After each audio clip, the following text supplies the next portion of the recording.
Uh-oh. There we go. There we go. We're back on. I know you want to say something, but just going to talk about the ongoing promotion or the contest that we have this week. It ends on Wednesday. So the person that adds the most people to this group will get a free product. They will win the prize. So we will be announcing that during Wednesday night's live presentation. So don't forget to join us. Very good. Okay. So, what do you want to say? Pardon this, what's going on here on my face, but it's No Shave November. It's for a good cause. So, What's it for? Tell me the cause it's for. Well, the money that you save on spending for shaving products, you give towards research for treating cancer. Which one? Anyone, it doesn't matter. Pick one, and then we'll send it. You know, the point is, it's creating awareness. Yeah. Okay. And it's for a good cause. Yeah. So. Okay. All right. So, along with the things I'm going to tell you about how to tame that frizzy curly hair, there's a lot of good stuff for people with, you know, fine hair, for people with dry hair, people with oily hair. So this can work for everybody. People with hair in general. There's a lot of good stuff here. So, all right, let's get started. First things first, a good haircut. Says the stylist. A good haircut. So remember, curly hair is typically dry by nature to begin with, which causes split ends. Now, once you get those split ends, the hair will start to split higher and higher and eventually break. The best thing to do, see your stylist, get a little trim every 6 to 8 weeks. Typically for straight hair, it might be 4 to 6 weeks, but because curly hair bounces, make sure your stylist knows about curly hair. Only because the more you cut off, the more it's going to lift up, the more it's going to bounce. So you're going to get shorter and shorter the more you take off on the curly hair. So then they get hair up to their ears. That was something I never knew, is that not everybody can cut curly hair. It's very true. So very true. Make sure your stylist can do it. It's a whole different process. Okay. So then on to shampooing for taming that frizzy curl. So should people be washing their hair every day? Does that make it better or does that make it worse? Absolutely not.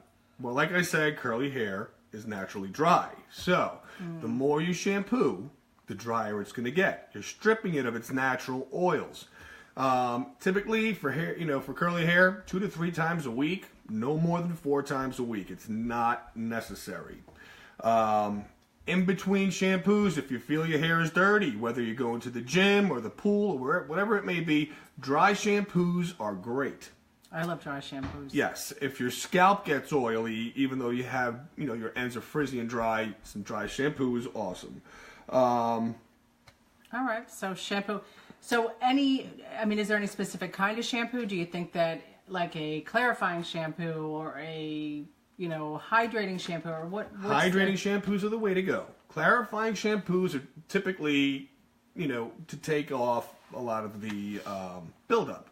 So if you're using a lot of products with alcohol and things like that, if you're using a lot of products in your hair to tame that frizz, a clarifying shampoo would be best for you.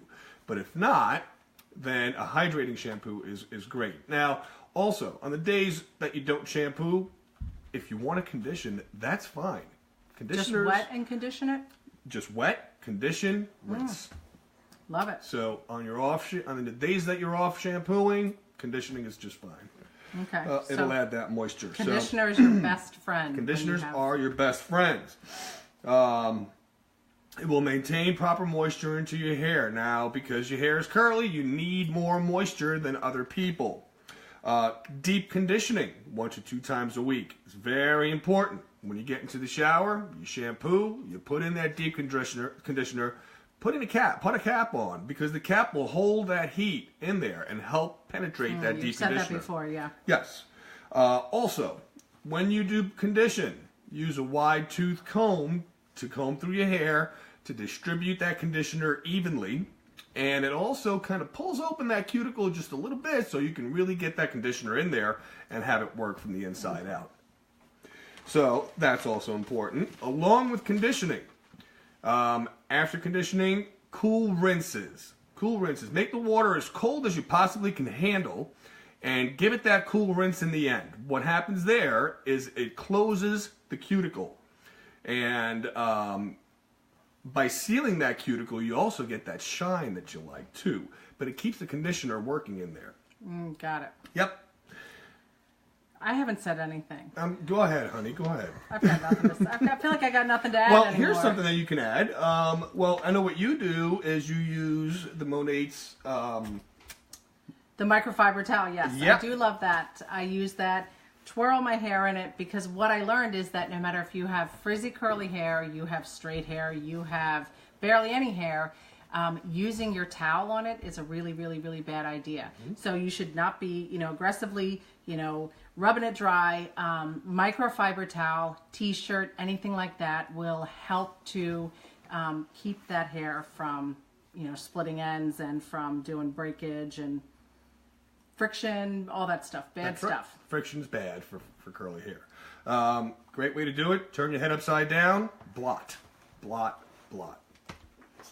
Microfibers are very absorbent, so they'll take in that water. Okay. Okay, so drying your hair. For curly hair, the more you start hitting it with that blow dryer, the more it's going to frizz. The more you start brushing, the more it's going to frizz. So what do you do if you don't brush it?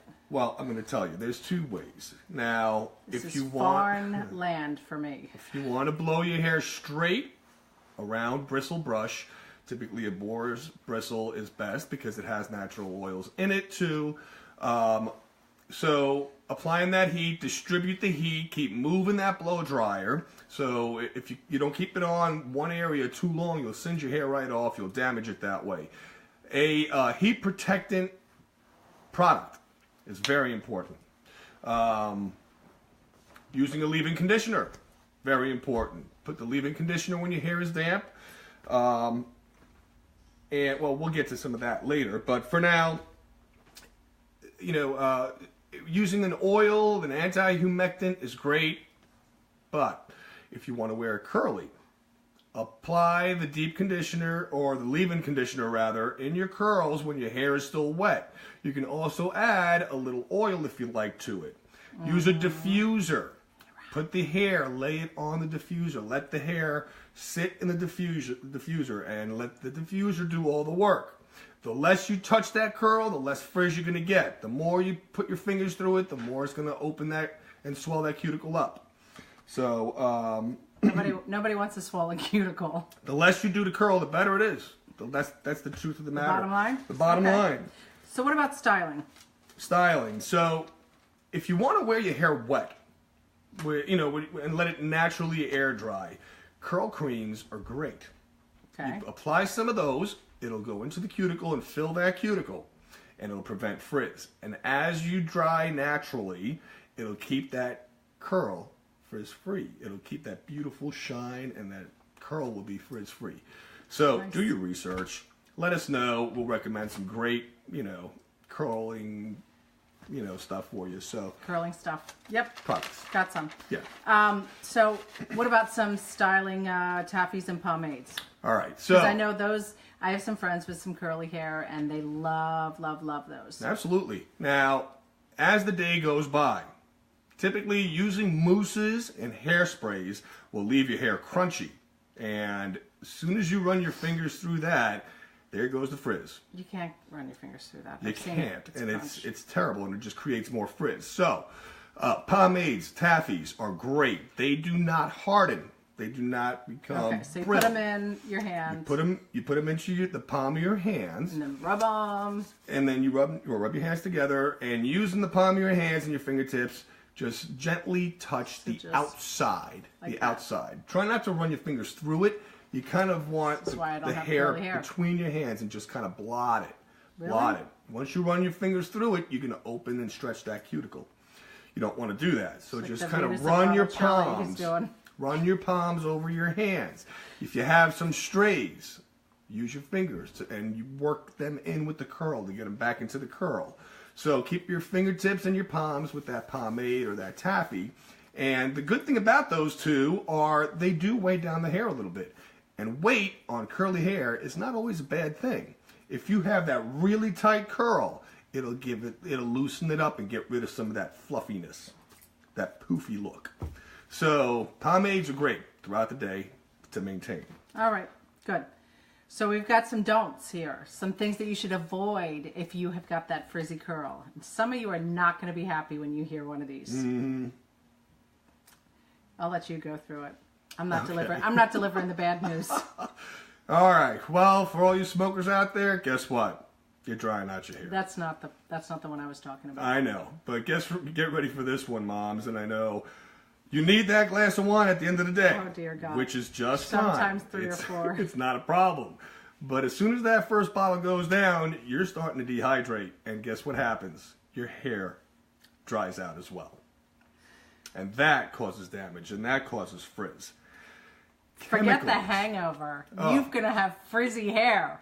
Matt, picture that. Hangover with the frizz. Crappy looking hair. Yeah. All right. So, all right. Chemical treatments. Now, I know a lot of you out there with the curly hair can't stand it. You need to get in there, get your keratin done, get your straighteners done. Love those. I have friends that love them. Oh my God, yeah, great for the first or second time. But let me tell you, after that, the thioglycolate ones, the relaxers, will eventually fry your hair. They are reverse perms, is basically what it is. But what happens is you leave a perm in too long, it starts to reverse itself. And that is what straighteners pretty much do. Thioglycolate ones will change the structure of your hair, where keratin does not. Keratin lays on top of the hair and suffocates it. So your hair shaft, your cuticle, is now suffocating. It's drying out. It can't breathe. That's an awesome dying. mental picture. So, yeah, help me. You know, so the first couple of keratin treatments you get, your hair's going to feel silky, soft, and smooth and shiny. But as you overlap, each time you go back, it just gets worse and worse. It's going to get more brittle and brittle and brittle. It's a protein. Protein is a hard substance, just like what your nails are made of, keratin. So once you keep overlapping it, it will get brittle. It will break. Okay. All right. Sun protection. Not just for your SPF. skin, totally for your hair. Okay, I'm big on that. You need to use a product that has some SPF in there, UVA, UVB blockers in your product, because not only will it fade the color out of your hair, it does damage. It damages the hair. So when you are looking for something, make sure that you have got something that has some UV protectants in there. Absolutely, absolutely. So. Yep, that's also huge. Now, pillowcases. So, you know what? My grandmother told me this when I was young, and I've always had a satin pillowcase since then. Satin pillowcases are the way to go, because cotton, although you may like cotton, it causes friction. Friction, remember, he said, is bad for the hair. You need something to glide your hair over that. And so satin pillowcases, big difference. The other thing about cotton is it absorbs. So while you're sleeping, it's taking in your natural oils and it's drying your hair out. Stealing from you all night long. How about that? So also, I know a lot of you might say, well, what about silk? It's just like satin. It isn't. Silk is porous. It's got pores in it, so your hair can get caught in the silk and therefore cause breakage and damage that way. Oh, Kelly Ripa. See, Kelly Ripa swears by satin pillowcases. There Best you go. for your wrinkles? Well, I don't know about that, but I'm telling you, I'm a big fan. Again, satin, I mean, it won't take in your natural oils. So, wrinkles is basically caused from lack of the oil and the skin stretching. Really? And yeah. I don't know what's causing all that. So, All right, last one. Your hot tools. Hot stuff. Your coming curling in. irons, your flat irons, all that stuff. Listen, your hair is frizzy, it's curly, I get it. You fight with it constantly, I understand. Hopefully what I've given you and Denise has told you will help remedy all that. Hot tools will destroy your hair. If overuse of it will definitely break your hair.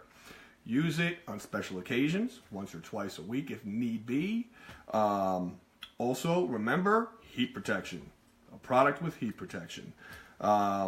Contrary to what a lot of stylists may tell you, silicone. Oils with silicone base. Terrible. They say that'll give you shine. Listen, not all silicones are harmful. Do your work. Do your research. Most of the silicones are harmful, but there are a few that aren't. Your stylist may say these products or these oils that contain keratin. Keratin is great. Again, overuse will make your hair brittle and eventually break off. Be very careful There are products out there, naturally based, that will not do that and give you the same effect, that same shine and that same smoothness, the same protection from the heat. So all that together will, you know. Oh my God, I'm so distracted because I keep looking at the shine from my hair tonight. Have you, did you see it? I just keep looking at it. All the time. I almost feel all the time. like I colored my hair or something or did some. Holy moly! This woman has never colored her hair, if you can believe that. Yes, all the gray up in here. I need to, but yeah, 45 years old, still got some shine because I listen to what Dimitri tells me. And good follicular genetics. So, anyway, so that's basically, that covers everything you need to know about your curly hair, your frizzy hair. The less you do, the less you touch your curly hair, the better. The better the product, the better your hair will be. Yep. Stay away from damaging products. Stay away from extreme heat. That's about it. And that's basically it. If you guys have questions about that, please reach out to us. We'd be happy to answer them. We could definitely make some recommendations about products that you could, use, that we had mentioned some things in there. We will see you guys again on Wednesday night. Don't forget about the contest. Whoever adds the most people to the group by Wednesday night will be the winner of a prize, and we will announce it then. So see you guys see you this coming Wednesday, 8:30 p.m. Have a good night.